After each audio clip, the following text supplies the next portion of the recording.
Most iconic fighting stance and fighting style. Bruce Lee. How did Bruce Lee came to choose this fighting stance? And what's the reason and purpose?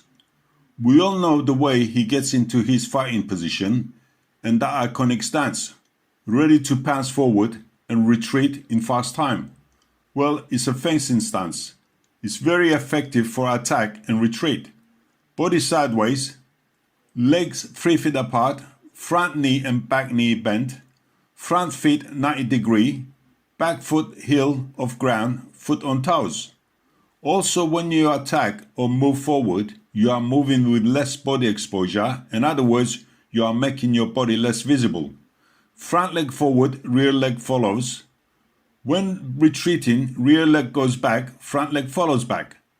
Have a look at a real good fencer, then look at Bruce Lee's footwork and where his hands are, especially his front hand and back hand, just like the fencing. It is very complicated and hard to master. Unless you practice and practice until you learn the basic, and practice more till you get it right. In order to learn this technique, this style has been used in fencing well over hundreds of years and is still used to this day. That's how effective it is. That's how effective it is for attacking and defending. That's another reason why Bruce was so good. And the more you look into his philosophy and the way he trained, he definitely will have been very hard to beat in a real fight. So those who say Bruce could not fight are talking rubbish.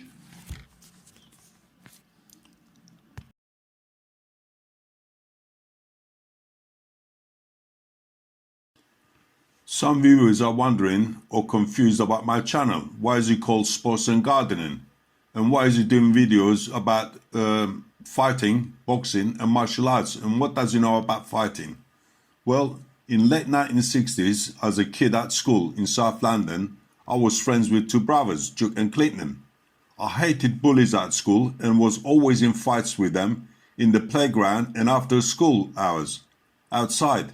And found out Duke and Clinton were going to a gym to learn boxing in Croydon. So one day they asked me to go with them. So I did and joined as well and fell in love with that sport.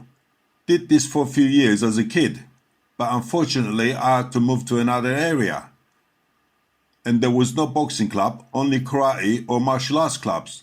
So I joined the martial arts club. Over the years I trained under 3 different styles, did numerous tournaments and won quite a few and accumulated quite a few trophies and earned a few black belts from all 3 different styles.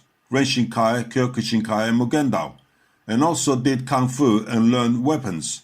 Also opened my own martial arts school under the banner of one of the styles and produced a few British karate champions. But it wasn't good enough for me. Karate did not work in actual real fighting, especially in street fighting. Wanted something more, real fighting skills. Joined the full contact and Muay Thai club and trained for a few years, then did few fights in the ring. Stopped late 1980s and early 1990s. Well, while all this was happening, the boxing club I started with produced few world champions and European and Commonwealth champions. And I regret I left, but I didn't have a choice as I was a kid and we moved away from that area. Did debt collecting for a while, but my conscience got the better of me and eventually got a proper job and now retired completely. I thought I'd take up a hobby. Tried various sports and while helping the missus, found gardening very relaxing and challenging and very therapeutic. So that's why I love boxing, martial arts and gardening.